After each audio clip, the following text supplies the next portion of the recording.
대로 8장하고 9장을 강의할 건데 8장은 뭐 그렇게 많이 할 부분이 없는 것 같아요. 여러분이 이미 영이 치유받고 그런 부분에 대해서 하는 건데 그래도 정리할 필요가 있고 그러니까 한번 8장을 펴보세요.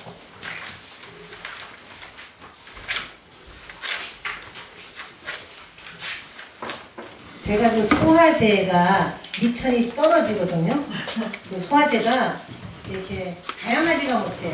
소화제가 몇 개밖에 안 먹기 때문에 소화를 너무 잘 시켜가지고 소화제를 잘 안 먹는데 그렇다고 막 아무 소화제를 먹으면 또 안 돼요. 그 아무 소화제를 먹으면 또 부작용이 생겨. 그래서 이 소화제를 좀 이렇게 개발을 좀 해야 될 것 같아. 새로 신약을 좀 만들어야 될 것 같아요. 소화제 될 만한 거 얘기해 주실 분 없으세요? 여기 어디 갔노? 강신자. 또, 여기 혹시 저는 가능하면 제가 강의하는 내용과 비슷한 부분을 하는데, 이 영해치유하고 관련되는 소화제는 찾기가 어렵더라고요. 그래서 이 부분은 없는데, 혹시 누구 재밌게 얘기를 하나 해주실 분 있으세요? 재밌는 얘기만 보죠. 근데 이상한 건 하지 마시고 약간 조금 저지른 건 하지 마시고 제가 좀 그런데 민감해서 하세요. 토끼와 거북이가 달리기를 했잖아요. 달리기했는데 토끼가 졌단 말이에요. 그래서 그 다음날 열이 받아서 다시 뛰다 그러는데 그 소식이 동물에게 다 알려져서 동물의 사자가 도저히 이해할 수 없다. 나도 잡기 힘든 토끼를 어떻게 거북이가 따라갔단 말이냐. 그래가지고 사자도 이제 거기에 참관을 해봤어요. 참관을 해봐서 근데 자기도 뛰고 싶은 마음이 생기니까 이기게 됐어. 세 명이 이제 토끼와 거북이와 사자가 또 달리기를 합니다. 근데 역시 토끼는 가다가 또 자빠져 사는 거예요. 사자가 보니까 거북이를 딱 저 앞에 가서 보니까 막 거북이 저 귀여운데 도저히 이기는 말이 안 돼서 여유 있게 와서 거북이를 놀렸습니다. 거북아 너 가방이나 벗고 뛰어라. 가방이나 벗고 뛰어라. 그래서가 막 놀렸어요. 그랬더니 거북이가 한강 비어다가 계속 놀리니까 열이 받아서 뭐라고 한지 아세요? 가시나야 네 머리나 묶어라. 가시나야 네 머리나 묶어라? 사자한테? 사자가 가시나예요? 근데 그거는 잘못됐어요. 머리 묶을 수 있는 거는 숫사자예요. 알아요. 그러니까 가시나. 정크는 적을 뿐 따지지 마세요. 너무 재밌게 하셨어요. 은준나님 그 얘기하는 거. 근데 왜 안 울어?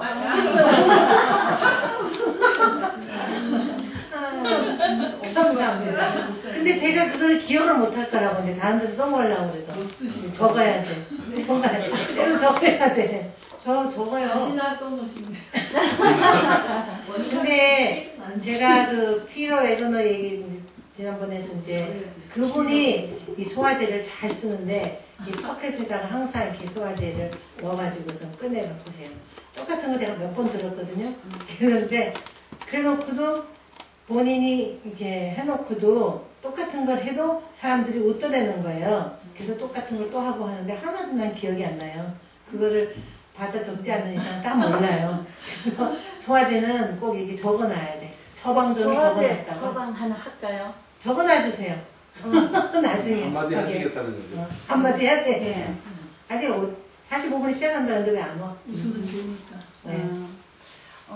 시골에 경상도에 할머니 3명이 앉았어요. 앉아 해도 돼요? 네, 괜찮아. 앉아서 있다가 어떤 할머니가 야 예수가 죽었다 하더라 이러니까 옆에 있던 할머니가 있다가 아이고 맨발로 머리 풀고 댕길 때 내가 아까 봤다.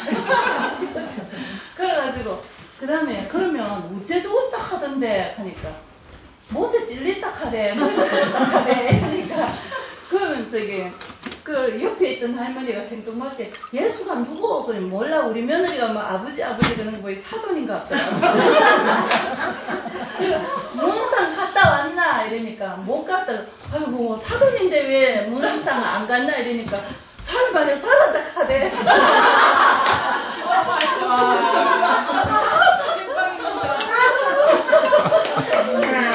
그거는 이거 지금 영해치유하고도 관련이 되는 아유 내가 왜 이렇게 오늘은 맞아. 경상도 말하면 내가 할 수 있으니까. 그 지금 내가 여러 번째 듣거든요. 그 네. 얘기 자꾸 웃으는 거 보니까 네. 자꾸 해먹으려고 그랬어요. 네. 감사합니다. 사돈. 오케이. 근데 이제 제가 이제 이걸 옮길 때 되면 엉터리를 옮기면. 예, 제 8장 영의 치유. 세 종류의 영이 있어요. 죽은 영, 산 영, 병든 영. 예, 우리가 이렇게 볼 수가 있는데, 우리가 예수님을 믿기 전에는 어떤 영이었을까요? 예, 예수님을 믿으면, 예, 근데 예수님을 믿고 나서 우리가 죄를 지으면 병든 영이 되는 거예요. 그래서 해결을 하면 다시 또 이렇게 치유가 되어져요. 근데 수많은 그리스도인들이 지금 병든 영을 가진 채 살아가고 있어요. 그 부분에서 우리가 회개해야 되는 거, 회개는 정말 약이고 주사예요. 병원 가서 약 먹고 주사 맞고 하듯이 회개해야지 이 치유가 되어진다는 그런 부분인데요. 그래서 영의 치유에 대해서 오늘은 공부 오후 시간에는 할 건데, 하나님은 영이시다. 사람은 하나님의 형상을 따라 만들어졌기 때문에 혼과 육으로만 이루어진 존재가 아닌 영적 존재예요. 사람의 영은 하나님을 아는데 필수적이에요. 동물은 하나님을 알 수가 없어요. 영이 없어서. 그래서 하나님과 교통할 수 있는 통로가 돼요. 우리가 영이 있기 때문에 하나님과 통할 수가 있다는 얘기죠. 사람이 거듭날 때 죽은 상태였던 영이 다시 살아나게 되어 영생하게 되는 것이고, 우리가 구원받을 때 최초의 영의 치유가 되어진다는 거죠. 변화가 되어진 거죠, 영이. 그래서 이제 우리 영에 대해서 개괄적으로 공부를 하는데, 영의 기능과 영의 병, 이렇게 한번 잠깐 봅시다. 1번 그 블랭크에는 직관이라고 쓰세요. 직관. 아까 우리 공부했죠. 계몽주의의 영향으로 사람들이 합리주의적으로 생각을 하다 보니까 하나님께서 우리에게 준 직관이나 상상력이 말살되어져서 그러한 그 초자연적인 것에 대해서 무감각해지고 모든 것을 이성에 의거해서 경험에 의거해서 이렇게 판단을 하게 되는 우를 범하게 됐다는 얘기를 아까 그 장애물 치유의 장애물에 대해서 공부할 때 공부했어요. 이것처럼 영의 기능이 직관을 적인 기능이 있는데 이것은 교육이나 체험을 통하지 않고 직접 알게 되는 지식이에요. 고린도전서 2장 11절부터 12절 우리가 하나님께로 온 영을 받았으니 이는 우리로 하여금 하나님께서 우리에게 은혜로 주신 것들을 알게 하려 하심이라 이렇게 얘기했어요. 그 다음에 영의 기능 두 번째는요. 양심이에요. 행위가 옳고 그름을 판단하여 주거나 진리를 증거하는 것. 9장 로마서 9장 1절부터 2절 내가 그리스도 안에서 참말을 하고 거짓말을 아니하노라 내게 큰 근심이 있는 것과 마음에 그치지 않는 고통이 있는 것을 내 양심이 성령 안에서 나로 더불어 증거하노니. 세 번째는요. 교통. 하나님과 교통함. 이게 지금 영의 기능을 공부합니다. 직관, 양심, 교통. 요한복음 4장 24절 하나님은 영이시니 예배하는 자들은 신령과 진정으로 예배할지니라. 그래서 우리가 이런 영의 기능 세 가지를 살펴보면서 영의 병이 왜 드는가 한번 봅시다. 영의 병을 치유받기 위해서는 회개와 용서가 필요해요. 그 영의 병은 어떻게 나느냐. 이때까지 지금 영의 기능 세 가지 적은 거하고 똑같이 1, 2, 3을 적으시면 돼요. 직관의 장애가 일어나는 거, 양심의 장애가 일어나는 거, 교통의 장애가 일어나는 거예요. 그래서 직관의 장애는 영의 직관 능력이 장애되는 것을 성경에서는 영적 소경 혹은 영적으로 귀먹었다고 말해요. 거듭나지 못한 자는 진리를 보거나 들을 수 없어요. 일단 거듭나면 하나님의 진리를 볼 수 있는 능력이 있게 되고 들을 수 있는 능력이 있게 돼요. 그러나 거듭난 자일지라도 잘 못 보는 상태일 수도 있고 둔하고 잘 듣지 못할 수도 있어요. 그래서 우리가 직관에 장애가 있을 때에 영이 병들었다고 하는 거죠. 그 원인은 여기 밑에 써놨는데 위선, 불순종, 증오, 믿음의 진보 없음, 강팍한 마음, 무지, 회개치 않는 마음, 악한 영들의 기만 등 이런 것들이 원인이 될 수가 있어요. 그 두 번째는요, 양심의 장애예요.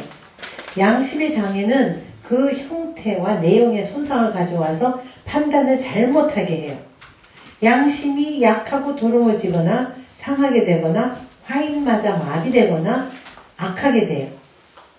원인은 오랫동안 양심의 소리를 듣지 않거나 무시할 때 그리래요. 그래서 우리가 그 영이 병이 걸리는 것 중에 두 번째가 양심의 장애가 올 때 그렇다는 얘기고요. 세 번째는 교통의 장애예요. 교제적으로 단절이 된다는 것을 얘기하거든요. 하나님과 교제하도록 지원받은 우리가 그 하나님과 교통이 되어지지 않을 때 이거는 병이 드는 거예요. 갇혀 있거나 묶여 있어서 하나님과 교통할 수 없고 바른 선택을 하지 못하고 깊은 고독감이나 소외감, 나쁜 습관이나 중독 증상 등을 가지고 있어요. 뿐만 아니라 하나님과의 관계가 깨어짐으로 인해 하나님을 불편하게 여기거나 하나님께 저주나 벌을 받을 것이라고 생각하여 죄의식을 갖거나 무가치하게 생각하거나 심판받게 될까 두려워하게 돼요.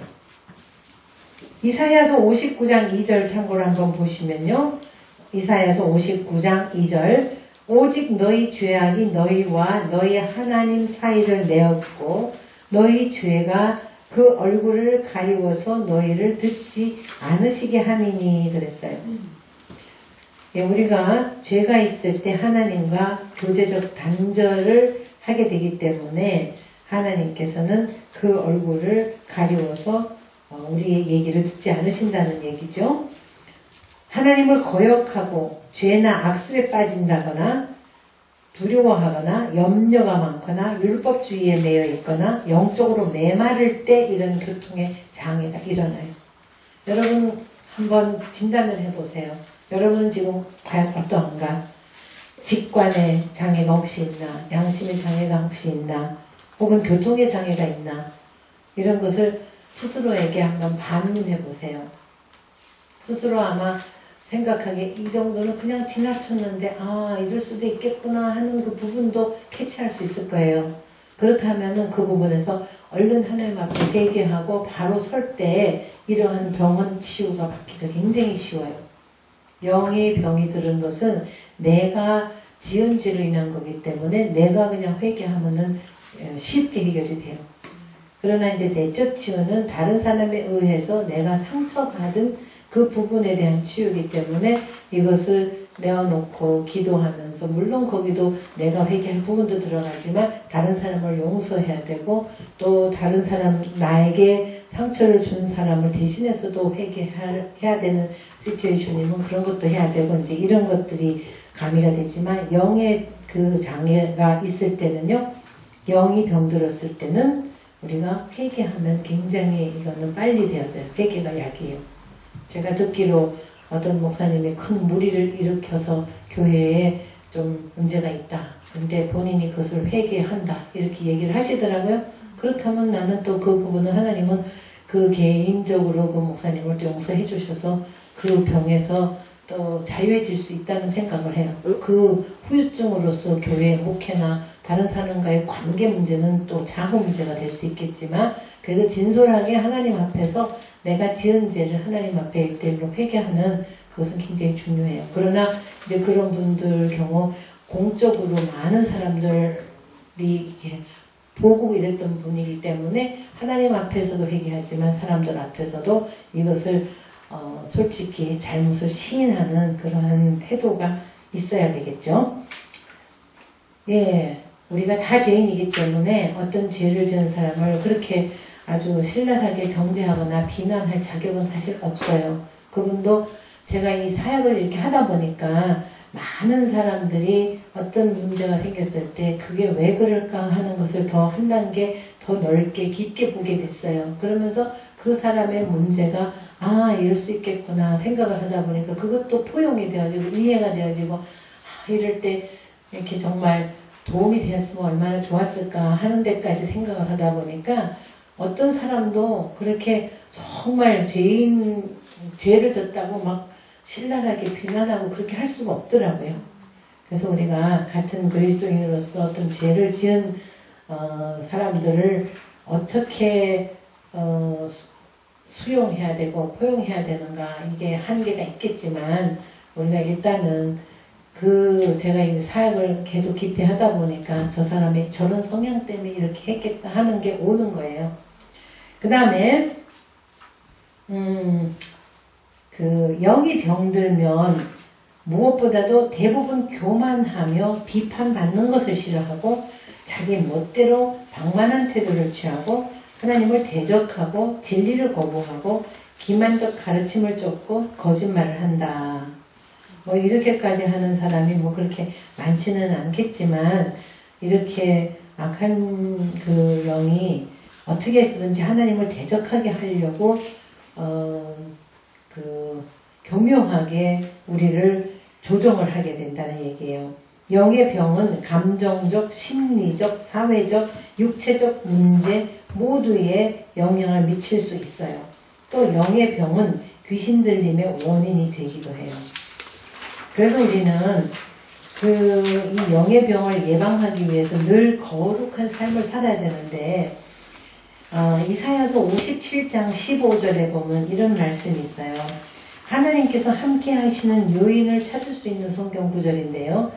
지존무상하며 영원히 거하며 거룩하다 이름하는 자가 이같이 말씀하시되 내가 높고 거룩한 곳에 거하며 또한 통회하고 마음이 겸손한 자와 함께 거하나니 그랬어요.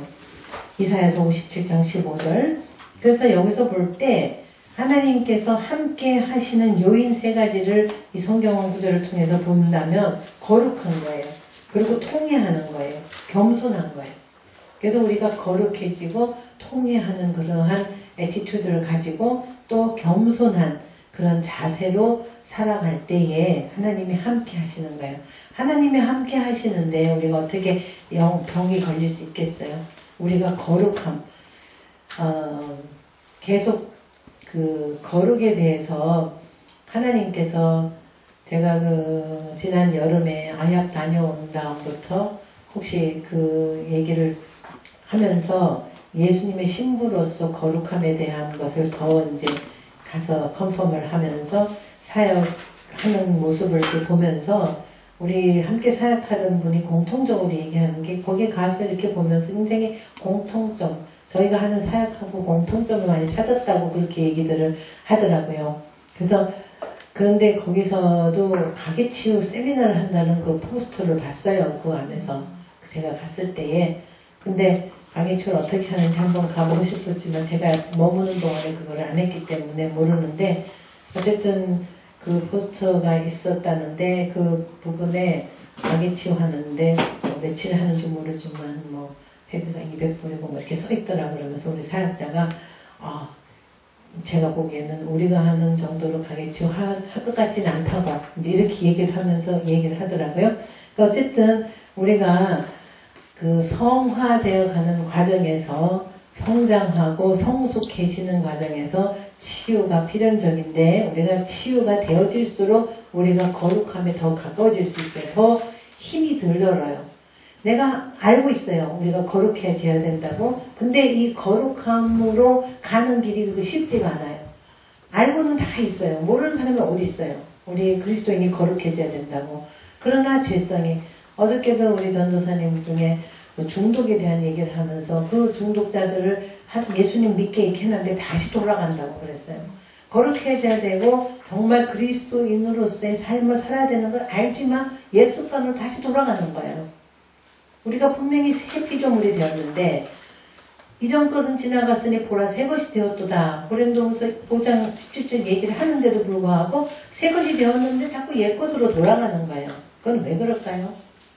옛 습성에서 벗어나지를 못하는데 저는 그동안 사역을 하면서 그러한 내려오는 텐던시도 텐던시고 우리가 나를 죽이는 작업을 하는데 자아가 죽을수록 하나님의 거룩함이 살아나거든요. 우리 안에서.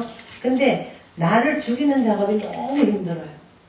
내가 죽기 위해서는 정말 피나는 노력 그거 갖고는 안 돼요. 성령께서 조명을 해주시면서 나의 어떤 부분이 내가 해결할 수 없는 부분을 해결할 수 있도록 엎드려야 되는데 그게 모든 사람이 다 그렇게 할 수 있는 성질의 것은 아닌 것 같아요. 잘 안 되어져요. 근데 감사한 거는 이 가계치유 이제 하다 보니까 자꾸 가계치유 얘기가 나오는데 가계치유가 되어질수록 자아가 죽는 것이 쉬워져요. 그래서 이것을 어떻게 표현해야 되느냐.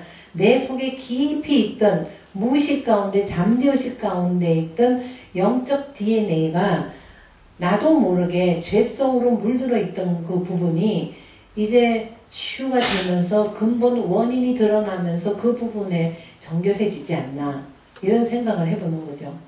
그래서 이 부분을 우리가 나를 죽이려고 아무리 그냥 피나는 노력 중세의 그 도당 수도승들이 정말 고행을 해서 막 하려고 그런 게 다 거룩하기 위해서 그랬거든요. 그리고 능력을 받기 위해서 어디 가서 막 그 폭포수 가서 찬물로 목욕을 하고 막 그런 거 있잖아요. 폭포수 뒤에서 앉아서 이렇게 하고 그 다 그렇게 해갖고 능력을 받을 수 있다고 생각해서 그렇게 하는데 그런다고 되어지지 않아요. 그래서 이 부분을 볼 때 나의 그 옛 자아를 죽이는 일이 굉장히 우리가 당면한 이슈인 것 같아요. 여러분이 이 부분에서 새로운 피조물이 됐는데 새 피조물로서 새 사람으로서의 모습을 제대로 나타내기 위해서는 내 안에 있는 옛 자아가 자꾸 죽어야지 새로운 자아가 자라나요. 안 그러면 눌려가지고 자라지를 못해요. 옛 자아가 너무 강해가지고. 그래서 어느 정도 성령이 충만한 순간에는 새 자아가 일어나갖고 아주 능력을 발휘해요. 그러나 또 어떤 순간에 이게 옛 자아가 싹 올라와갖고 새 자아는 밑으로 가갖고 힘을 잃어버려요. 그렇다면 이런 사역을 하는 사람들이 특별히 이런 영적 사역을 하는 분들이 내 옛 자아가 죽지 않는 상태에서 성령의 능력만 의지해서 해요. 계속해서 keep going 그렇게 성령의 능력에 의지해서 할 수 있으면 it's okay 괜찮아요. 그러나 사람이 그렇게 되어지지 않아요. 때때로 성령으로 충만해서 하다가 또 훅 떨어져요. 그러면 다시 옛 자아가 솟아오르는 거예요. 그러면 죄를 지어요. 또 나의 그 본성이 나타나고 사람들에게 상처를 줘요. 그래서 많은 사람들이 영적 리더가 이렇게 상처를 줘가지고 그 상처 때문에 오랫동안 힘들어하는 사람들 수없이 많이 보았다고 얘기했죠. 그래서 여러분이 영적 리더로 서기 위해서는 first of all 제일 먼저 해야 될 일은 나를 죽이고 내 성품이 예수 그리스도를 닮는 성품이 되는 데에 포커스를 두셔야 돼요. 능력은 이거는 다음 문제예요. 능력이 아무리 많아도 내 성품상 이 열매가 맺혀지지 아니하고 예수 그리스도를 닮은 성품으로 되어지지 않으면요 언젠가 탈이 나요. 언젠가 이 모서리가 있던 부분이 삐죽하고서는 뚫고 나와가지고 사람들을 찌르든지 아니면 그것이 하나님의 영광을 가려버려요. 너무 슬픈 일이에요. 요즘 듣는 얘기들을 들으면서 제가 계속 생각하는 게 그런 부분이에요. 그래서 구체적으로 뭐 그런 얘기들을 다 할 수는 없지만 우리 리더들을 위해서 기도 많이 해야 되고 제가 리더들에게 바라는 것은 겸손히 자기를 낮추고 내 모습을 보면서 내가 먼저 치유받아야 되는 존재구나. 내가 정말 제대로 서지 않으면 내가 목양하는 이 양들이 제대로 설 수가 없고 성장할 수가 없구나. 이런 것을 내가 정말 좋은 것으로 줄 수 있게 하기 위해서는 내가 먼저 이렇게 바뀌어야 되겠구나 하는 그러한 그 각오를 가지고 임해야 되지 않나 싶어요. 여기 전부 리더들이기 때문에 제가 그런 얘기를 드립니다. 동의하세요? 예, 그래서 고린도전서 15장 56절에 보면요. 사망에 쏘는 것은 죄요. 죄의 권능은 율법이라. 악한 영이 역사할 수 있는 법적 근거가 있는데요. 악한 영이 공격하는 것은 사람들 가운데 있는 죄예요. 죄를 타고 들어와요. 제가 얘기했지만 이 지역에서도 사람을 죽이고 또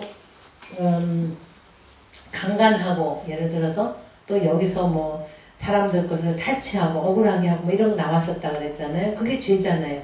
그 죄를 타고 악한 영이 역사할 수 있는 그 라이트, 권리를 가지고 있는 거예요. 이 지역에 머물 수 있어요. 근데 아무리 나가라 그래도 먹을 게 있는데 여기는 내 테리토리인데 네가 무슨 권리로 나가래. 넌 권리 상실했어 하려면은 그 죄를 구체적으로 알아내가지고 하나님 아버지 앞에서 내가 이 이제 지역에 거하는 주인으로 그리스도인으로서 그 죄를 대신해서 내가 지은 죄는 아니지만 그거를 identificational repentance라 그래. 동일시 회개라 그래요. 내가 회개를 해야 돼요. 내가 이제 여기 이사 온 그 주인이기 때문에 그 전 이 땅에서 지은 죄가 우리가 알아낸다면 죄 지은 사람의 죄를 내가 회개하는 거예요. 그랬을 때 그건 효력을 발생해요. 그러면서 악한 영이 여기서 힘을 가지고 있던 힘을 잃어버려요. 놓을 수밖에 없어요. 꽉 잡고 있다가 놓고 떠날 수밖에 없어요. 그래서 우리가 죄를 타고 들어오는 영들이기 때문에 그 죄를 없애는 것이 급선무라는 얘기예요. 그래서 이제 두 번째, 객관적인 거 다음에 두 번째로 들어가면요. 영의 치유. 일반적으로 한 개인이나 집단의 죄는 질병을 포함한 여러 종류의 화를 초래한다. 개인의 죄는 영의 질병을 초래한다. 죄는 하나님과의 관계를 단절시킨다. 즉 깨어진 하나님과의 관계는 영적 질병을 초래하는 것이다. 우리가 행한 것에 의해 생기는 병이에요. By what we do. 그러니까 우리가 그 행한 것에 대해 의해서 생기는 병이기 때문에 우리가 잘못 행한 것을 회개해야 돼요. 가장 심오한 최초의 영의 치유는 진정으로 회개하여 예수 그리스도를 믿음으로 말미암아 이루어져요. 그러나 우리가 하나님께 죄를 지음으로 영은 병들 수 있어요. 따라서 죄를 용서받는 경험을 통해 영적으로 건강한 삶을 영위해야 돼요. 그러나 참고로 감정의 질병은 우리가 당한 것, 우리에게 일어난 사건으로 인해서 생기는 병이에요.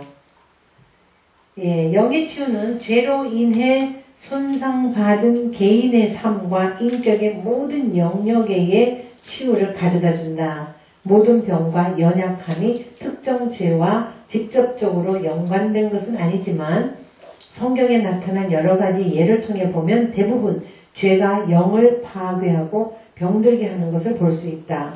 그러나 회개함으로 일어나는 하나님의 치유를 통해 병든 영이 회복될 수 있다.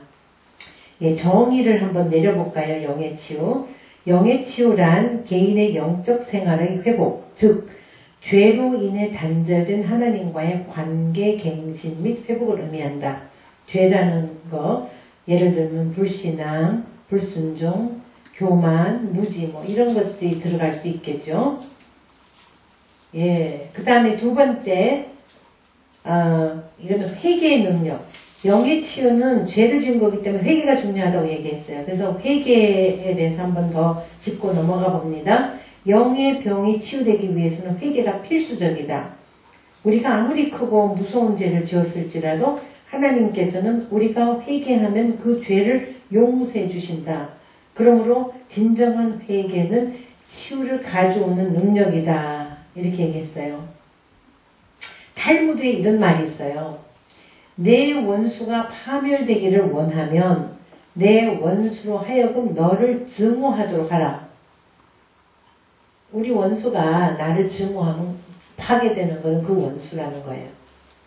그만큼 사람을 미워하고 용서하지 못하면 그것이 우리를 파괴하는 거예요. 여러분이 마음에 그 미움을 가지고 누굴 용서하지 못한 것이 있다면 그거가 용서를 해줘야지. 그렇지 않으면 내가 파멸되는 거라는 얘기죠. 또 마태복음 6장 14절부터 15절이 그거와 연관된 부분인데요. 마태복음 6장 14절부터 15절 다른 사람을 용서해야 하는 것에 대한 건데 다른 사람을 용서하지 않은 상태에서 회개하는 것은 온전한 회개가 아니에요. 주기도문에도 그런 게 있잖아요. 그죠? 우리에게 죄 지은 자를 사하여 준 것 같이 우리 죄를 사하여 주옵시고 영의 병이 치유되기 위해서는 회개가 필수적이라고 그랬어요. 진정한 회개는 치유를 가져오는 능력이라고. 자백에 대해서 잠깐 얘기를 하면요. 죄 지은 것에 대해서 우리가 자백을 해야 돼요. 요한 1장 9절에 나오죠. 예수님께서는 이미 우리의 과거, 현재, 미래 죄를 다 담당하셨기 때문에 우리가 하나님 앞에 자백을 하면 그건 효과가 있어요. 그래서 그 죄를 사함받을 수 있다는 거죠. 하나님 앞에서 정말 회개할 부분을 계속 하나님이 알려주시는 대로 회개하는 게 참 중요한데, 거기에 저는 그 회개가 중요한 부분인데, 그 회개에는 내가 짓지 않은 죄라도 회개해야 되는 필요성까지 인식을 해야 되는 것이 가계 치유의 부분인 것 같아요. 그 다음에 이제 성경의 실예로 넘어가 봅시다. 에서와 야곱은 출생할 때부터 서로 싸울 것이 예견되었었어요. 출생할 때부터 서로 싸울 것이 예견되었다. 근데 태아치유하고 연결이 되거든요. 근데 성경에 보면 또 태아치유에 대한 성경 구절이 많아요. 이사야서 44장 2절에 보면, 이사야서 44장 2절, 너를 지으며 너를 모태에서 조성하고 너를 도와줄 여호와가 말하노라 그랬어요. 모태에서부터 우리를 조성했고 우리를 지으신 거. 이사야서 46장 3절도 참고하시고요. 이사야서 49장 1절도 참고하시고, 시편 52편도 그런 거 나오죠. 이 다윗이 밧세바와 간음했을 때 나단이 와서 지적을 했을 때 하나님 앞에 겸손히 이제 기도한 그 부분인데요. 그래서 쌍둥이 지금 에서 문제가 나오니까 제가 이거를 잠깐 제가 스크랩을 해놨던 부분인데 이거 보여드릴게요.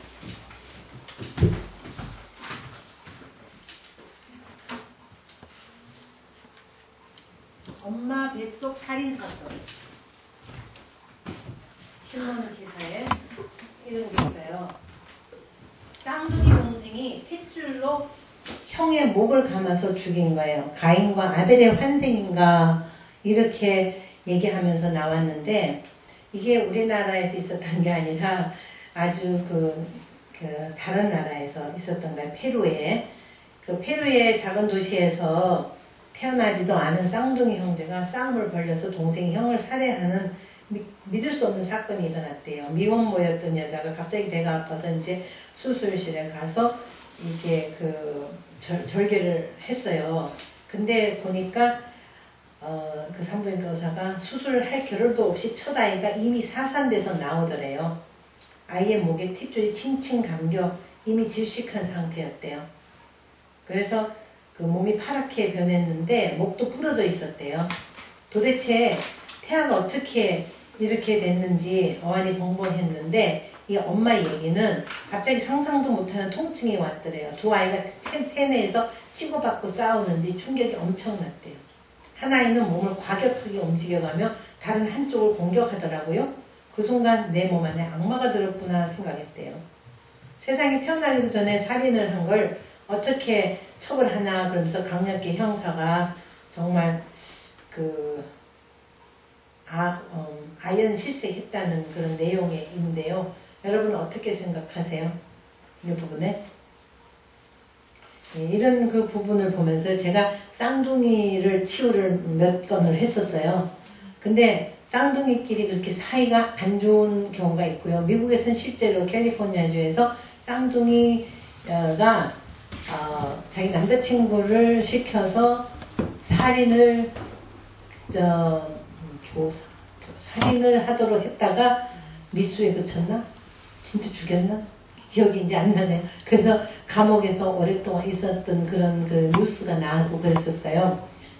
근데 제가 또 이렇게 인터넷을 볼 때 태아 때 스트레스가 요람에서 무덤까지 간다는 그런 내용의 이런 게 있어서 제가 또 프린트아웃을 해놓은 게 있는데, 여기 보니까 임신 중 엄마가 스트레스를 받으면 태어난 아기까지 행동 발달에 장애를 겪는다. 이거는 이제 아마 과학적으로 다 이렇게 해놓은 것 같은데, 제가 태아 치유를 해보면요, 이거는 확실해요.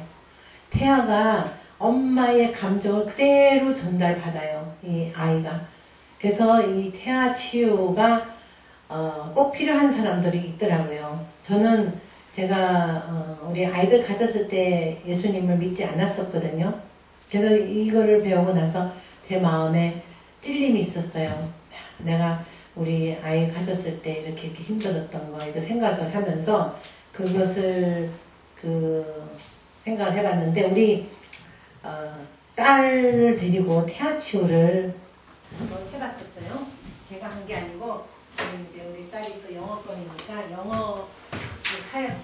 영어권에 사역자가 있어가지고 우리 딸을 데리고 이제 치유를 좀 해보라고 그랬었어요. 왜냐하면 제가 그때에 우리 딸을 가졌을 때 많이 힘들었던 그게 있었기 때문에 분명히 우리 딸이 치유가 필요하다 이런 생각을 했었어요. 근데 이제 또 감사하게도 우리 딸이 제 그 몸의 치유의 샘플이었듯이 태아 치유는 내가 하지는 않았지만 하여튼 우리 초창기에 이제 우리 영어권의 사역자가 우리 딸을 데리고 태아 치유를 했는데 제가 딸의 태아 치유에 대해서 긍정적으로 생각을 하고 맞다고 생각할 수밖에 없었던 증거가 있어요. 제가 그때 제가 글을 좀 쓴다 그랬잖아요. 그때 마음에 그 공허함이 있었고 그랬을 때 제가 일기같이 쭉 써놓은 게 있었어요. 그래서 옛날에 지금도 아마 미국에 이제 그 박스 안에 있을 거예요. 그 노트가 이렇게 있는데 제가 그거를 꺼내서 이제 읽어봤어요. 그때에 우리 딸을 가졌을 때 많이 힘들었던 그거를 아주 구구절절히 써놨더라고요. 그게 우리 딸이 언제 이렇게 있었어요. 그리고 또 이렇게 있었는데 이제 세 가지만 제가 얘기를 드릴게요. 개인적인 얘기지만 뭐 하시는 분이 나중에 이거를 뭐 어떻게 하지는 않겠지만 예, 우리 딸이 제가 우리 딸을 가졌을 때 임신 초기 때에 너무너무 힘들었던 그 상황이 있었는데